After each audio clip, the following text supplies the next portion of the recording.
Hello friends, welcome back to my channel. काफ़ी लंबे समय के बाद मैं ये वीडियो बना रही हूँ। एक्चुअली फेस्टिव सीज़न में इतना ज़्यादा बिज़ी हो गई थी कि इसको एडिट नहीं कर पा रही थी। बट छुट्टियों में मैंने खूब इंजॉय किया अपने फैमिली के साथ। मैं यहाँ पर आई हूँ घूमने के लिए ओरछा में।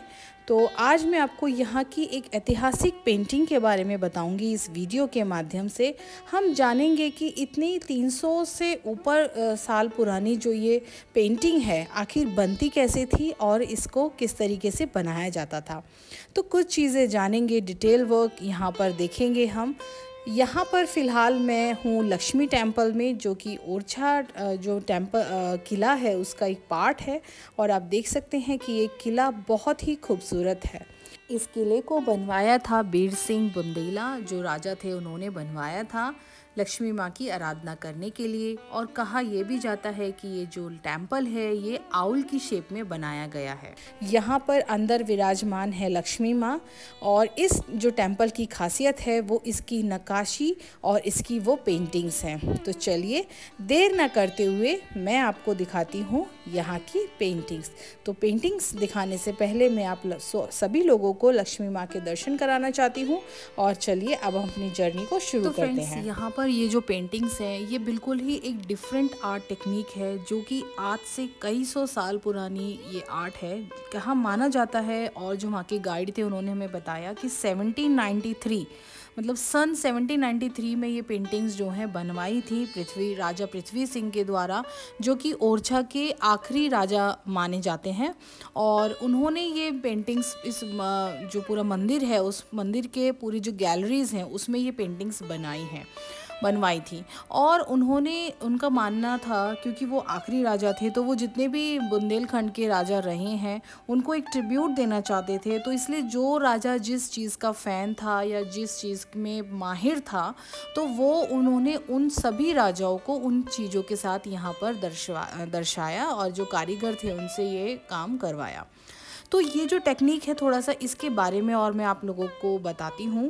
देखिए, सबसे पहले जो फ्रेस्को आई थी, जो फ्रेस्को पेंटिंग्स हैं वो जो हमें गाइड थे उन्होंने बताया कि वो गीले प्लास्टर पे बनाई जाती थी। उसके बाद म्यूरल पेंटिंग्स आई जो कि सूखे प्लास्टर पे बनाई जाने लगी। और उसके बाद 1800 ईस्वी आते आते ये पेंटिंग्स का निर्माण शुरू हुआ। और इनको एक अलग तरीके से एक सुई की मदद से हल्के गीले प्लास्टर पे, बिल्कुल प्लास्टर को सूखने नहीं देते थे, हल्का गीला रहता था, और उसको स्क्रैच करके इसको इस तरीके से डिज़ाइन में डाला जाता था। और आप देखते भी होंगे, जैसे कि अभी के टाइम पर मैं यहाँ पर एक फ़ोटो शेयर कर देती हूँ आप लोगों के लिए। क्यों इस तरीके का जो वर्क है ना, ये आजकल काफ़ी ज़्यादा फैशन में भी है। अब आप एक चीज़ ये सोचिए दोस्तों कि कितनी पुरानी हमारी ऐतिहासिक पेंटिंग है, जिसे अंग्रेज़ लोग भी बनाते हैं। और काफ़ी सारे पोट्री वाली जो आइटम्स हैं मैंने देखे हैं, फॉरेनर्स जो होते हैं वो काफ़ी अच्छे से बनाते हैं, काफ़ी सारी वीडियोस देखी हैं मैंने।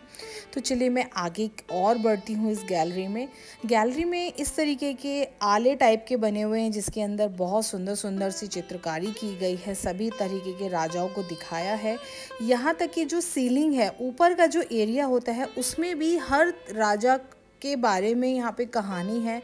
हर ईश्वर जो भगवान हैं उनको लेकर ये कहानियाँ, जो उनसे रिलेटेड जो भी बातें हुआ करती थी, वो सभी यहाँ पर स्क्रैच कर के बनाई गई हैं।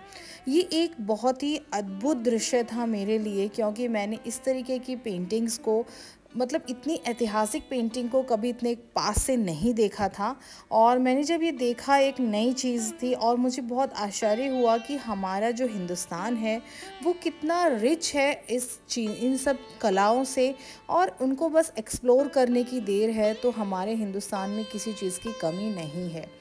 तो फ्रेंड्स देखिए, यहाँ पर जो गाइड थे उन्होंने ये भी बताया कि नीचे का जो पोर्शन था पेंटिंग्स का, वो काफ़ी पेंटिंग्स का डैमेज हो गया था, तो उसको दोबारा गवर्नमेंट के थ्रू रिकवर किया गया है।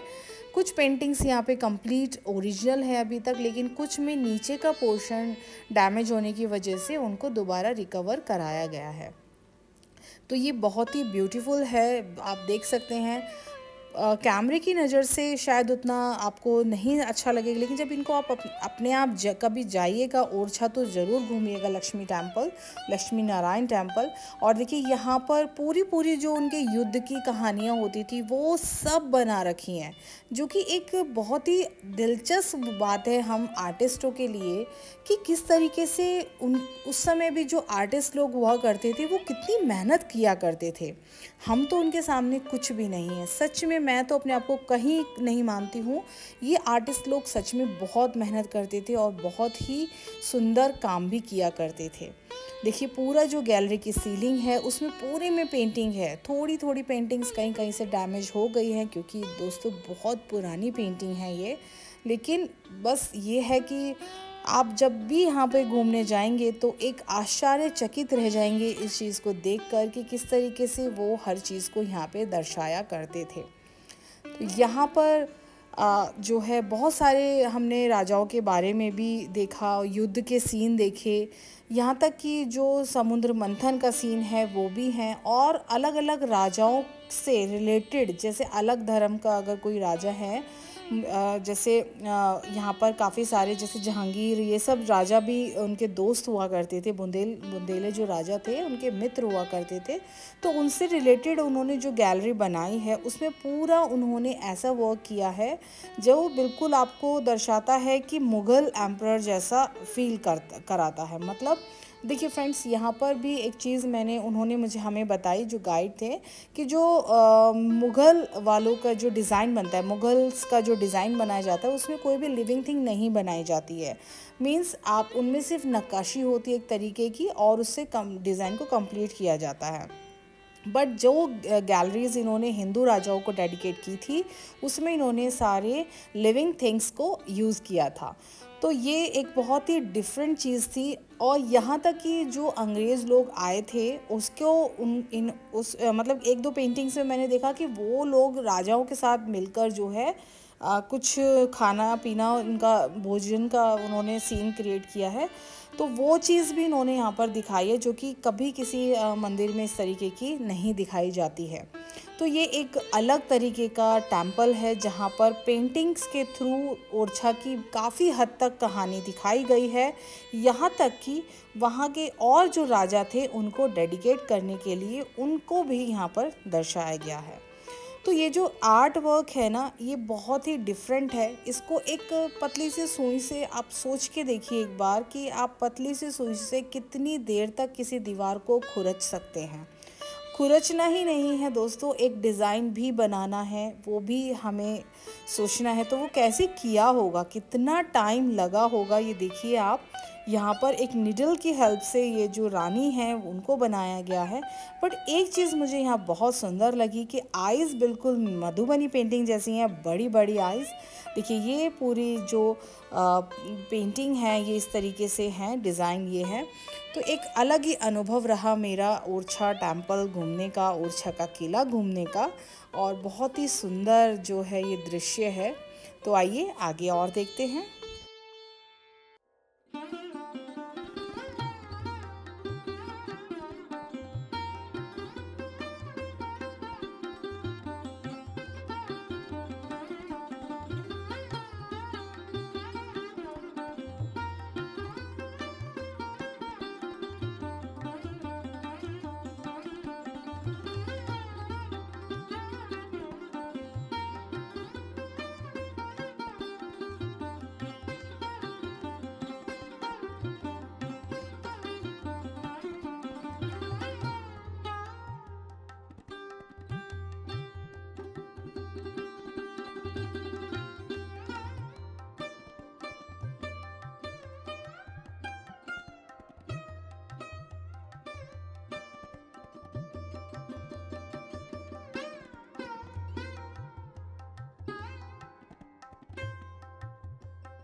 तो दोस्तों कैसी लगी आपको आज की वीडियो, कैसा लगा ये लक्ष्मी नारायण जी का टेम्पल, मुझे कमेंट सेक्शन में ज़रूर बताइएगा। और भी कोई जानकारी जानना चाहते हैं तो कमेंट सेक्शन में ज़रूर लिखिएगा। मिलते हैं नेक्स्ट वीडियो में, तब तक के लिए गुड बाय। और अगर आपको आज का वीडियो अच्छा लगा है तो लाइक ज़रूर कीजिएगा, शेयर कर दीजिएगा अपने फ्रेंड्स के साथ। चैनल पे न्यू है तो सब्सक्राइब कर लीजिए। तो चलिए नेक्स्ट वीडियो देखते हैं जल्द ही।